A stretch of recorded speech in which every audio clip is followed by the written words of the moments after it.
بحييكم من عب الزبلاوي، وبنتكلم عن مسرح العرايس اللي جزء من جمهوره بيرقص وهايص.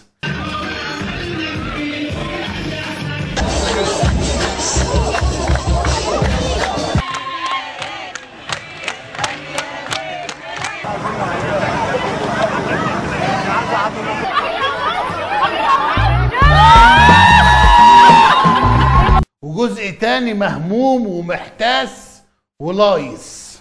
هي دي الحقيقة، ولو حد قال غير كده يبقى ما بيفهمش. والسادة الإعلاميين اللي شغالين على باقي القنوات نعبر عن فرحتنا بالعرس الديمقراطي. عرس ديمقراطي ايه توكسوا؟ عرس ديمقراطي ايه والناس فين؟ انتوا فرحانين بالكام واحد اللي واقفين قدام اللي جنبي يرقصوا؟ فين الناس؟ فين الشعب؟ هو احنا عايزينه بس؟ هو احنا عايزين ناخد وخلاص؟ مستخسرين تنزلوا تقفوا شويه في الطابور تدوا صوتكم للبلد. الخطر دلوقتي بيحوم حوالين مصر عشان حضراتكم قاعدين في البيوت ما بتنزلوش. انتوا عارفين اللي جه بوظ الطبخه عشان بربع جنيه ملح، او احنا عشان طبخه عملناها ب2000 جنيه بوظناها عشان بربع جنيه ملح. مستشار طارق شبل قال لي انا اشكك في ان هم يكونوا 10% من المواطنين. بس والنبي يا استاذ عمرو تضحك، ما تخافش يا استاذ عمرو، والله احنا منصورين، والله يا استاذ عمرو احنا ربنا ينصرنا. لا بتعيطي ليه طيب بس؟ ده وانا حزينه جدا النهارده. اللي جه الفاضي يا استاذ احمد. لا اللي جه الفاضي مش عارفه اعمل ايه، هتجنن هموت. هو يستاهل كده مننا، الراجل المحترم ده يستاهل مننا كده يا استاذ احمد، ارجوك ما تقفلش عليا انا تعبانه. لا مش هقفل عليك. استاذ احمد راحوا فين الناس؟ الناس راحت فين؟ بص لو مصر خربت ومشيت مش هتلاقيها تاني، لا هتلاقي تكييف ولا هتلاقي نور على روحك. نقف نقول للعالم ايه؟ في اللحظه ديت تروح على طول كده من غير حاجه تفتح السجن وتجيب محمد مرسي تاني. تروح تقول سياده الرئيس محمد مرسي اتفضل حضرتك تحكم، لان المصريين ما كانوش عايزين خريطه الطريق دي. مرشح بيراهن على الشعب وبيعتبره عصا سحرية، وشعب بيراهن على المرشح ويقول لك كفاية انه خلصنا من الجماعة الإرهابية، وبيعتبره توكيل للجيش ومحتكر للوطنية. في النهاية الاتنين بيرموا على بعض المسؤولية. لما تشوف الأسئلة المشروعة اللي في الإعلام ممنوعة تلقى كل إجاباتها منقوعة وبتصب في خانة مدوخانة، وليها معنى واحد بس، إن أكيد في قوة بتحركنا، وإحنا مش أكتر من سمك ميت ما يقدرش وما عندوش قدرة يعوم ضد التيار. قطع شطرنج، دمية ممثلين بننفذ أدوار بصرف النظر عن إعجابنا بالسيناريو من عدمه. السؤال هو احنا صحيح شعب عظيم، ولا دي جملة تاريخية خاصة بفترة زمنية لأجدادنا واحنا بنتمحك فيهم بأثر رجعي؟ هو في شعب عظيم بينتج 11 قرش من كل جنيه بيصرفه، و89 بيلمهم تسول ومساعدات ومنح وقروض وأذون خزانة وديون وضرايب؟ في شعب عظيم بيبيع الكتب والعلم والثقافة والعيش على الرصيف، ويبيع الجزم والسجاير واللبان في الباترينا؟ عندنا أم بتضرب ابنها الرضيع لما يعيط وتقول له اسكت يا ولا، واللي يجننك انه بيسكت.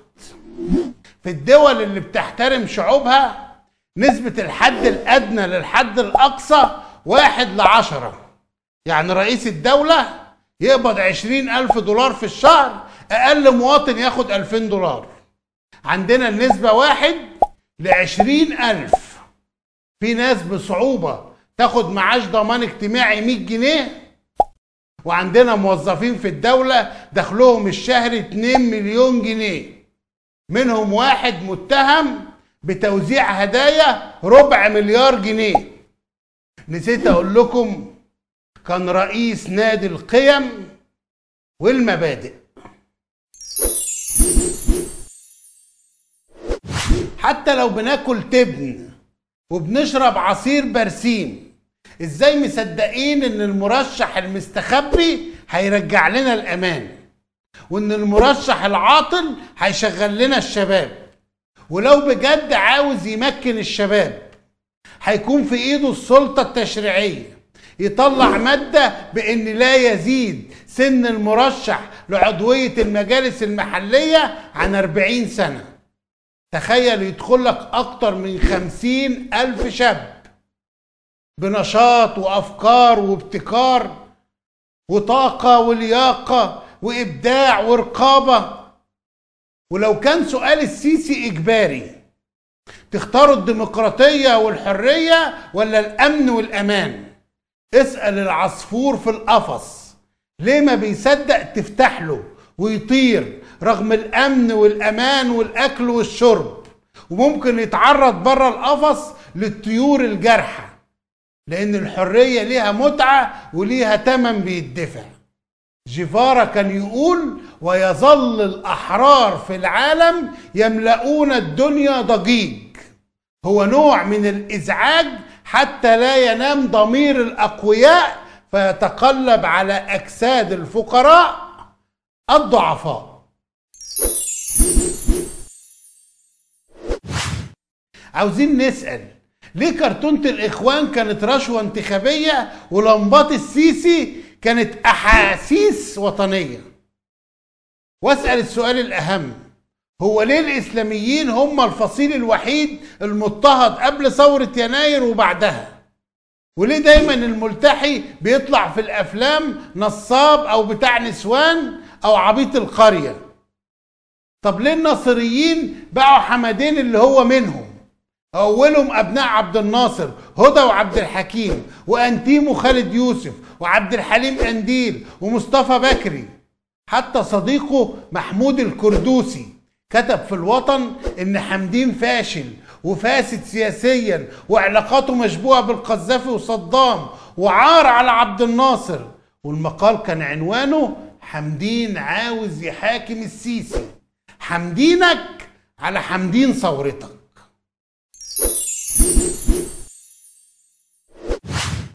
مش سحابة صيف، مش مجرد بيادة ودبابة وحلم وفيلم وساعة وسيف، والله مش سحابة. دي ناس بتزرع كراهية بمية غل، فحضرتك مش هتحصد غير ظلم وكآبة. اوعى تبكي لما تشوف السيرك اتقلب غابة، اوعى تشكي وتصرخ وتقول احنا غلابة، او تسأل في يوم عن العدل والحكومة والنيابة. ما تلومش غير نفسك والجهل والخيابة، ولما تحكي افتكر انك سلمت نفسك وائتمنت الديابة. مفيش بينا خلاف، في اختلاف، ولا احنا ايد واحدة ولا ائتلاف. فشد اللحاف، شد اللحاف وطاطي، وخلي صوت ضميرك واطي، وسلم لي على الحكم الديمقراطي، وعلي سقف الأحلام ونام، مش هتشبع من الأفلام. خلص الكلام، خلص الكلام، وأنا عميل وخاين وشكلي باين، ومن الآخر ومن الأول متمول، وبالريموت بتحول، وانت طيب وأمير وبتبص لقدام وكبرت على العلام. اوعى تفتكر اني زهقت او بتهرب، ما عنديش كلام متسرب، هاتلي ودانك قرب. عاوزك تجرب تجيب صرصار وتشغل له التكييف وتقدم له اكل نضيف وعلبة سجاير وولاعة، مش هيطيقك او يستحمل ربع ساعة ويسيبك وينزل البلاعة. لو سمحت اشترك هنا يوصلك كل جديد، لايك لو عجبتك الحلقة، ودي صفحتنا على الفيسبوك.